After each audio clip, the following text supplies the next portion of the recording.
அபிஷேகம் அபிஷேகம் அபிஷேகம் தேன் அபிஷேகம் சந்தன அபிஷேகம் அவனும் மலரும் தேங்காய் கற்பூர தீபம்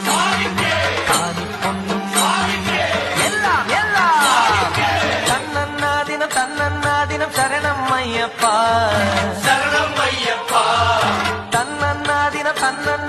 சரணம் ஐயப்பா. இருமுடிய கட்டணும் பெற்றவரை வணங்கணும் இருமுடிய கட்டணும் பெற்றவரை வணங்கணும் குருசாமி துணையில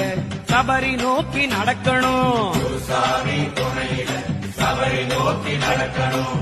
பிரார்த்தனை ஒன்றுதான் மனதில் இருக்கணும் பிரார்த்தனை ஒன்றுதான் மனதில் இருக்கணும் இருமுடிய நீயாக இறக்க கூட